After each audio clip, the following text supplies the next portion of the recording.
খেলা করবা। মুসলমান চুপ করে আছে, কিন্তু যেদিন মুসলমান বাঘের মতো গর্জন করবে সেদিন 24 ঘন্টার মধ্যে 56,000 বর্গ মাইল এরিয়ার মধ্যে তোমাদের স্থান থাকতে পারে না। আপনারা রাগ করতেছেন? কিছু পাবলিক রাগ করতেছে যে হুজুর কিছু সময় চলবে। আপনারা যদি আমাকে সময় দেন আমি গুরুত্বপূর্ণ আজকে বিষয় নিয়ে আলোচনা করব। এটা কিন্তু উপস্থাপনা হচ্ছে, আমি বলেছি বাংলাদেশের প্রেক্ষাপটে ওয়াজ মাহফিলে তাফসিরুল কোরআন মাহফিলের কি হালত, সেই ক্ষেত্রে বলেছি 5টা পয়েন্টের উপর কথা বলতেছি। একটা আয়াত তেলাওয়াত করেছি, সময় না পেলে শেষ করতে পারবো না। আসুন, কোরআনের মাহফিলে 1 নাম্বার আলোচনা হয় তাফসির, 2 নাম্বার ওয়াজ। কথা আমার বুঝতেছেন? 1 নাম্বার ওয়াজ, 2 নাম্বার তাফসীর, 3 নাম্বার বর্তমান পৃথিবীর দিকে তাকান, এখানে দেখবেন ওয়াজও হয় না, তাফসীরও হয় না, এখানে হয় শুধু তাবদীল। কথা আমার বুঝতেছেন? যারা আলেম আছেন তারা বুঝতে পারছেন, আম পাবলিক বুঝতে পারছেন না, আমি বুঝতে পারছি। বাদদালা ইউবাদদিলু তাবদীলান ফাহুয়া মুবাদদিলুন, এর অর্থ হচ্ছে পরিবর্তন। লেখা আছে তাফসীরুল কোরআন মাহফিল, কিন্তু তাফসীর হয় না, শুধু হয় এখানে পরিবর্তন। কিভাবে? তেলাওয়াত করতেছে কুল হুয়াল্লাহু আহাদ। হে নবী আপনি বলে দিন আল্লাহ এক। এই নবী কোন নবী? ইনি হচ্ছেন মা ফাতিমার বাবা। মা ফাতিমা কে? মা ফাতিমা হলো হাসান হুসাইনের মা। ও মুসলমানের সন্তানেরা, সম্মানিত মুসল্লি একরামগণ, আমি আজকে আপনাদেরকে কারবালার ওয়াজ শোনাবো। এই কথা বলেই দেখবেন 1 থেকে 2 ঘন্টা শেষ। ওই যে সূরা ইখলাস তেলাওয়াত করেছে, ওই তেলাওয়াতের কোনো অর্থ নাই, সরল অনুবাদ নাই, ব্যাখ্যা নাই, বিশ্লেষণ নাই।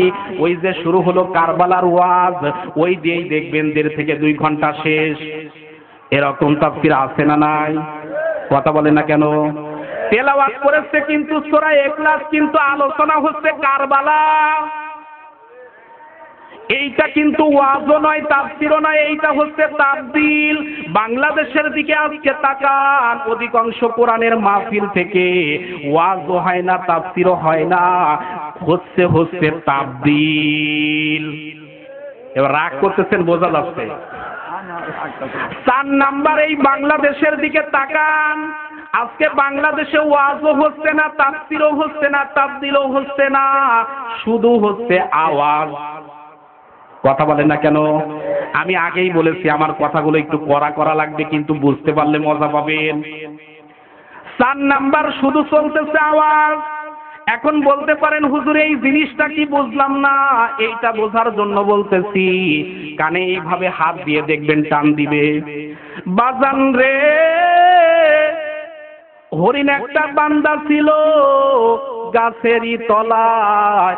একদিন নবী মোস্তফা রাস্তা দিয়ে হেঁটে যায়, হরিণ একটা বান্দা ছিল গাছেরই তলায়। শুধু আওয়াজ হয়, কোরআনও নাই, হাদিসও নাই, শুধু চলতেছে। এর নাম কি তাফসীর? কথা বলে না কেন? এর নাম তাফসীর। অথচ এই জাতীয় আলেমদেরকে দাওয়াত দেওয়ার জন্য দেখবেন আগে থেকেই 50,000 60,000 টাকা দিয়ে আসা লাগে, নইলে আলেমকে খুঁজে পাওয়া।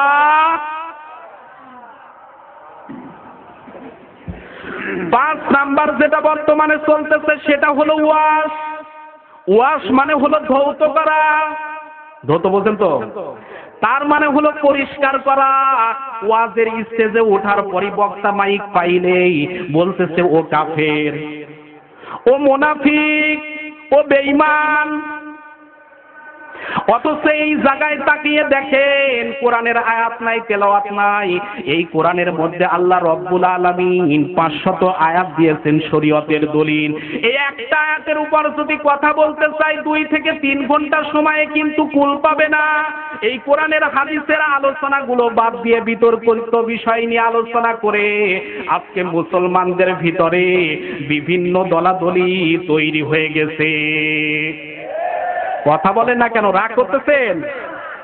এই জন্য আমি আপনাদের কাছে বলতে চাই, এখন বলতে পারেন হুজুর আপনাদের কি খবর, একটু শুনতে চাই। আমি কি আলেমদের কথা বলবো? আপনাদের কথা কিছুক্ষণ পরে শুরু করতেছি, একটু আলেমদের কথা বলি, রাগ করবেন? আজকে যদি আলিয়া মাদ্রাসার কাছে যান, আলিয়া মাদ্রাসার হুজুরদের বলেন, হুজুর কওমিয়াদের কি খবর, বলবে কওমিয়া ও তো কিছুই জানে না। কওমিয়ার কাছে জিজ্ঞাসা করেন আলিয়া মাদ্রাসার কি খবর, বলবে ওইটা আলিয়া নয়, ওইটা হচ্ছে খালিয়া। এই জন্য স্পষ্ট ভাষায় বলতে চাই, কে আলিয়া, কে কওমিয়া, কে হানাফি, কে শাফি, কে মালিকি, কে হাম্বলি, এটা বড় বিষয় নয়। বড় বিষয় হচ্ছে আপনি মুসলমান, আমিও মুসলমান, আপনার বিধান এক, আমারও বিধান এক, আপনার নেতা একজন, আমারও নেতা একজন, সেই নেতা হচ্ছে মুহাম্মাদুর রাসূলুল্লাহ সাল্লাল্লাহু আলাইহি ওয়াসাল্লাম। এই নেতাকে যদি সামনে নিয়ে আমি আপনি দল মত নির্বিশেষে ঐক্যবদ্ধ হতে পারি, আল্লাহর কসম, আল্লাহর কসম, বাংলার জমিন সোনার বাংলা হতে 24 ঘন্টা সময় লাগতে পারে না, পারে না, পারে না। কিন্তু সোনার বাংলার সবাই চাই বড় ভাই, কিন্তু ঐক্য হতে কেউ, আজকে ঐক্য হতে কেউ চাই না। সোনার বাংলা কিন্তু সবাই চাইতেছে। আসুন, যেহেতু সময়টা আমি জানি না, সময়টা নির্ধারিত একটা বলা হয়েছে, আমি আসুন এবার সময়ের দিকে লক্ষ্য করে আমার নির্ধারিত আলোচনার দিকে যাই। আমি আপনাদের বিবেকের কাছে প্রশ্ন রাখতে চাচ্ছি। 5টা বিষয়ের উপর বলেছি। 1 নাম্বার ওয়াজ, 2 নাম্বার তাফসীর, 3 নাম্বার তাবদীল, 4 নাম্বার আওয়াজ, 5 নাম্বার হচ্ছে ওয়াজ। 5 নাম্বার কি? ওয়াজ। কথা আমার বুঝতেছেন? এই 5টা বিষয়ের মধ্যে 2টা বিষয় গুরুত্বপূর্ণ, একটা হচ্ছে তাফসীর আর একটা হচ্ছে ওয়াজ। আমি আপনাদেরকে আজকে এই 2টা বিষয় থেকে একটা বিষয় শোনাতে চাই। আপনারা কি শুনবেন? শুনবেন তো? কিন্তু হ্যাঁ, এখানে একটা কথা না বললেই নয়, হক আদায় হবে না।